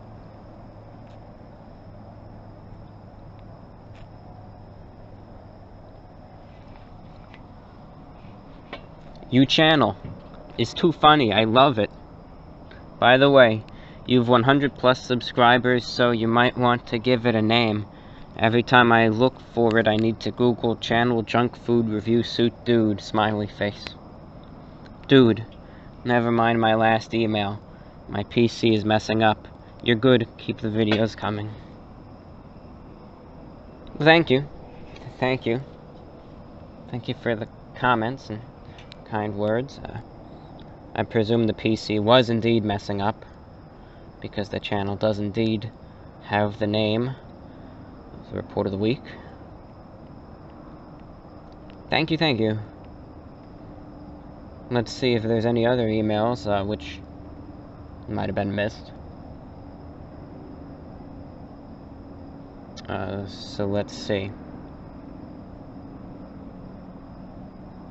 Let's see what we got. Lots of radio-related emails. Okay, we got here.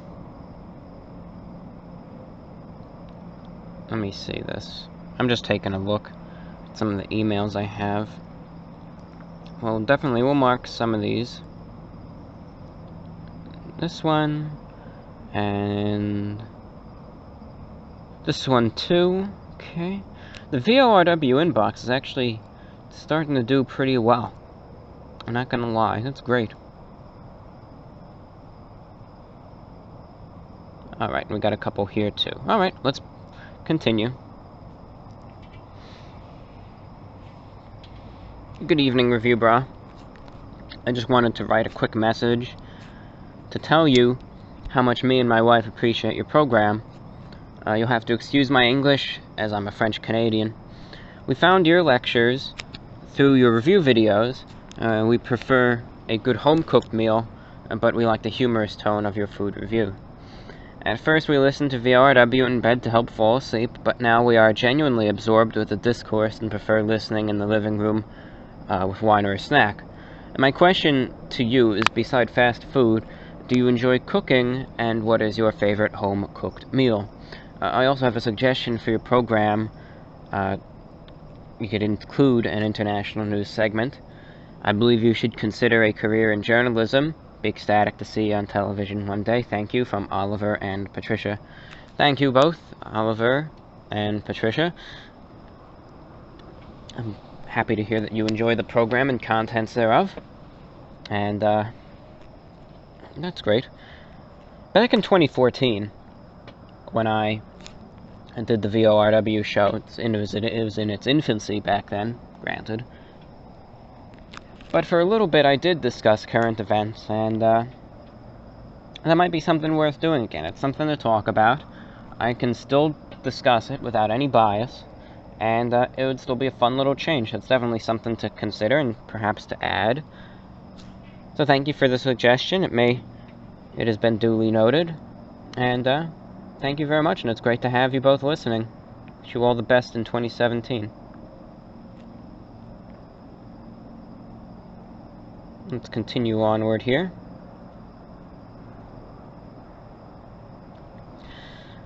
John, I hope you're doing well. I regularly listen to your VORWs as sort of background talk while cooking and doing other tasks, and very much enjoy your lectures. I'm another YouTube content producer. Your comment about reaching out to media and content folks really hit home to me, so I'm reaching out to tell you that we all are appreciative of what you provide. And now my question for you is, do you cook for yourself? And if so, what is your favorite recipe? If not, have you considered doing so? I consider this question more so from a taste perspective, as much as a health or convenience. Now again, I enjoy your channel and I look forward to your response. All the best. Well, thank you. I'm a master chef when it comes to making frozen pizzas. Oof, I can cook up a frozen pizza like nothing else. So I can cook frozen pizzas.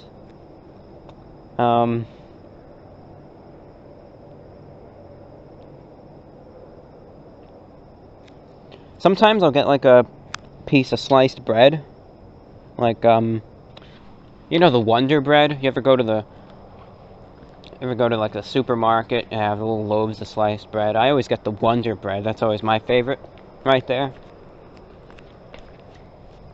And what I'll do sometimes, and now remember, this can go for any type of meal, mind you. Any type of bread, I should say, works for any type. So sometimes what I'll do is I'll get sliced bread, again, Wonder Bread. That's what I always go for. I consider it the most flavorful. Certainly not the most healthy, but it's the most flavorful to me. And I'll take a slice of bread. I'll take it out of the little package. I try to get it from the middle of the loaf first. and then I'll eat it. So I'll do that sometimes. I'll eat the piece of bread.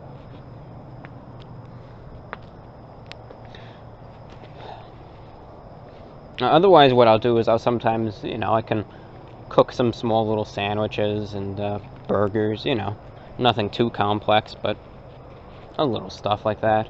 Usually I get my food either takeout or restaurant prepared, but maybe one day I'll be able to cook some better things too. That's up in the air. Definitely a possibility though. Thank you.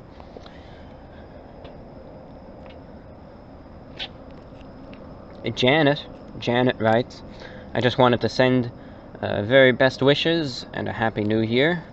I've enjoyed your work since I came across it in August and anticipate the delights yet to come. Thank you very much. Kind regards, from Janet. Thank you very much for writing, and I wish you the very best and a happy new year as well. And again, as I always say, I wish you a happy, healthy, and prosperous 2017. Let's continue on with the letters here. We have a letter from Chris. Dear lecturer, I was watching YouTube yesterday, and I saw an ad for a movie you might like. I watched the entire ad, which is something I never do. The film is called The Founder, and it's all about the history of McDonald's. Michael Keaton stars as Ray Kroc. Just writing to let you know, because I personally had never heard of this movie until yesterday, and it seems to be right up your alley, not only because of the subject matter, but because there are plenty of old suits in it. If you do end up seeing it, I'd love to hear your thoughts about it. Thank you for all the content you make, and I hope you have a prosperous new year, from Chris. Chris, thank you for writing. The Founder, about the beginnings of McDonald's. Sounds like an interesting film. I'd watch it. I haven't, but I'd watch it. Sounds neat. Sounds like something I'd be interested in. And I like the sound of it. McDonald's and old suits. How much better can it get? But if I ever come across that film, I will watch it, and I'll leave my feedback about it. I'll definitely talk about it. It's right up my alley. Thank you. Thank you for the suggestion.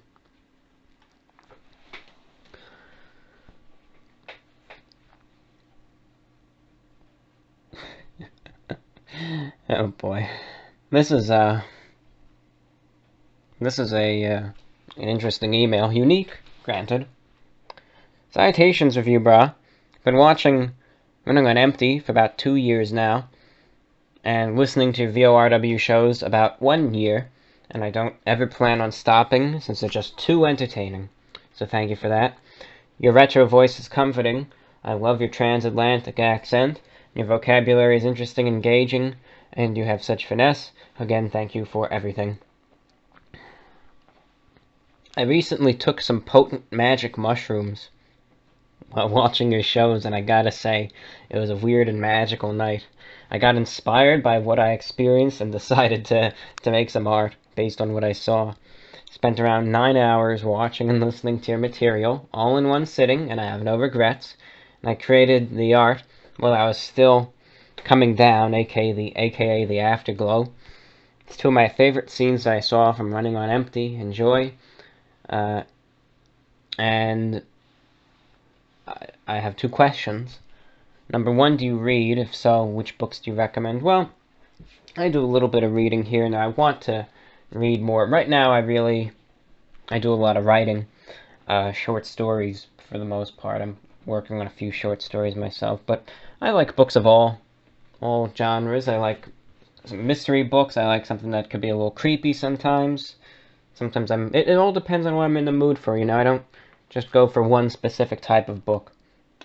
Depends on what I'm in the mood for. Fiction, non-fiction, adventure, action, all of the above, mishmashed into one.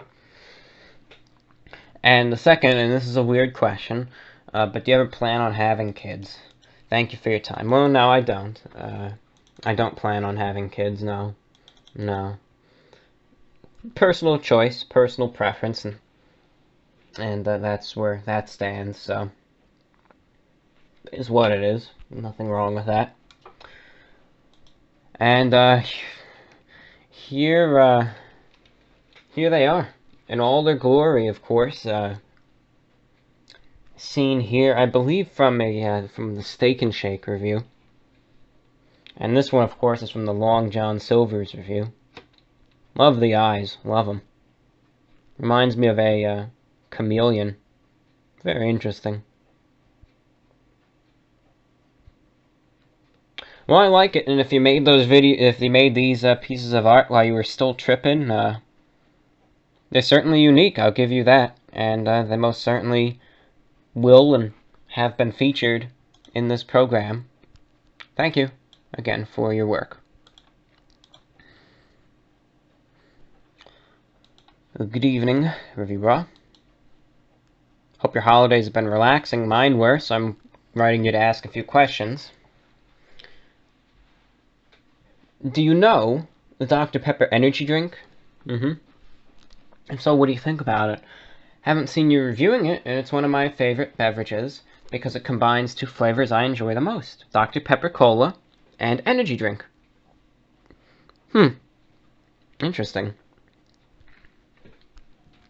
I heard of that once, but I've forgotten all about it. It's interesting. Wow, I've never seen one of those in stores, though, I'll be honest. And two, if you've been told you need a pair of glasses because of your eyesight, what pair would you get? Or would you get a pair of contact lenses? I was wondering what would fit to your more old-fashioned style. Well, I'd get I'm not too keen on the certain terminology when it comes to glasses, but I get a very formal, old-school-looking pair. You know, black framed, very, very thin little frame, smaller circular lenses. You know, something to that extent. I wouldn't wear a monocle or anything, and nothing like that, but that's what I'd do. That's what I'd probably go for. To end this letter, I want to say thank you for making so many VORWs. Keep up the good work. With best regards from Germany. Lars. Lars, thank you. Thank you for your message. Thank you for writing. Thank you very much. We now move over to the YouTube inbox. What do we have? What do we have? Here we go. Dear Review Bra, Fraser the Aussie here. Hope you have a Happy New Year and a Merry Christmas. It's been a while since I last wrote. Last time I wrote, I recall sending you my lame poetry about my love life. Well, I have an update. I now met a girl, and everything's been going incredibly well, not much else to say. Don't want all my letters to be over sappy and filled with love life related stuff. The only issue I have with this girl is she refuses to watch your show. Now, I've insisted, yet she rolls her eyes and says, no. I tried suggesting we watch it together on a movie date. I told her, well, quote, if we watch Review Bra together, it's kind of like a three-way date, unquote. And my girlfriend let out a massive sigh. I don't understand. I, for one, think watching Review Bra together is a grand date idea. Anyway, I finished my second semester university, got good grades. Life's wonderful right now, and wanted to tell you about it.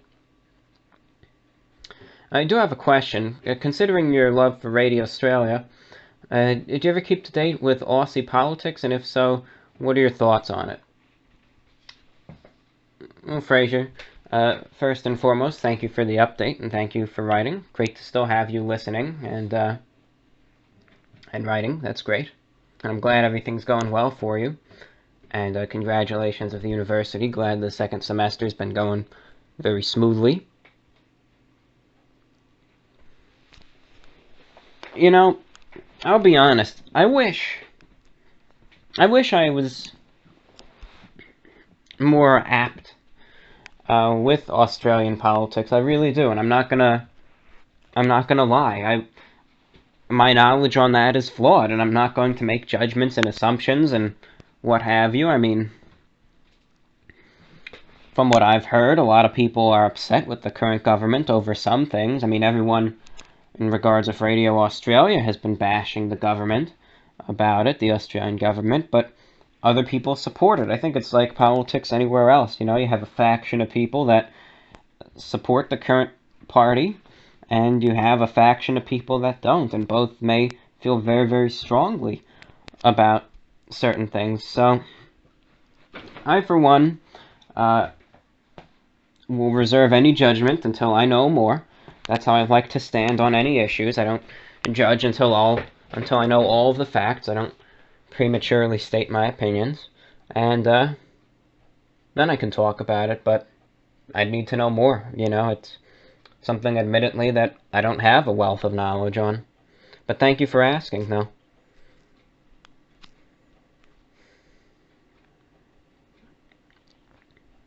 The YouTube inbox, in terms of actual VORW related messages, is pretty dead.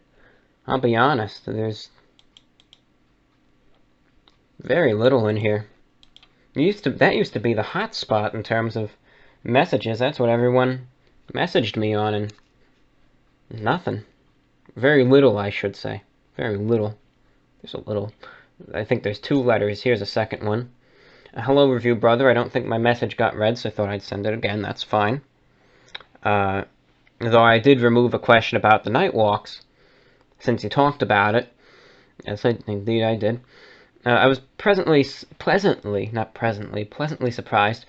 to hear your response to my question that you have in fact been swimming. That's not the answer I was expecting. No, it's true. It's an unexpected answer to interject here. But under the given conditions and circumstances, it is entirely possible. Continuing. Anyway, your answer made me curious. Do you mind sharing the style of swimming attire you wear when going for a dip? And this may be a long shot, but is your sound recorder waterproof or water resistant? And if so, what are your thoughts on doing a quote night swim end quote recording of the VORW program? Just an idea, thanks, and have a Happy New Year. Well, thank you for writing. Happy New Year to you as well. Great to still have you writing, as always. And, I wear, you know, basic swimming attire. I don't, some may get the image, I don't wear one of those, you know, early 1900s bathing suits with the little boater hat or anything. I don't wear that. I do own a boater hat, though. It's not with me, but I do own one. You know, just standard. This one is it's a darkish blue in color. Darkish blue, you know. Basic. Nothing special about it. Unfortunately, the recorder is not waterproof or water resistant. I mean, it can be slightly durable, you know, if I drop it, it won't break on impact. But water, unfortunately, it just doesn't work that well with. I'm sure I could spend a bit of money and get a waterproof one, and, you know, hey, you never know, but as of present, that can't happen just due to the, you know, the state of this audio recorder, you know. And that's it. That's all I got. That's all I got for the YouTube inbox. Well, with that being said, that wraps up this program. Remember, VORW is also heard on the international shortwave frequency of 7490 kilohertz every Thursday evening, 8 p.m. to 9 p.m. Eastern. So if you want more VORW and you can't get enough of it, and you want to hear my little ramblings and hear me doing some commentary with some music in between and have a fun time listening to some listener song requests, it's a fun program. I recommend tuning in. Remember, you can listen via shortwave, TuneIn Radio, WBCQ website, any of those means, and 8 p.m. Eastern this Thursday, alright? This Thursday, the 5th of January, 2017. Be there or be square, as they say, and any comments regarding that program can be sent to vorwinfo@gmail.com, where they will garner a written reply. That being said, ladies and gentlemen, if you're interested in providing regular comments about this online VORW, you have one of 3 ways to do so.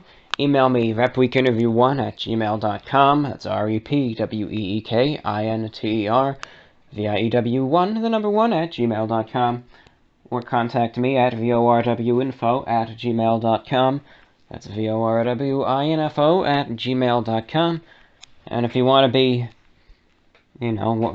part of the 3 or so people that write via YouTube, youtube.com/user/report of the week, click on the About tab, send message, type the contents of your message therein, and off it will go.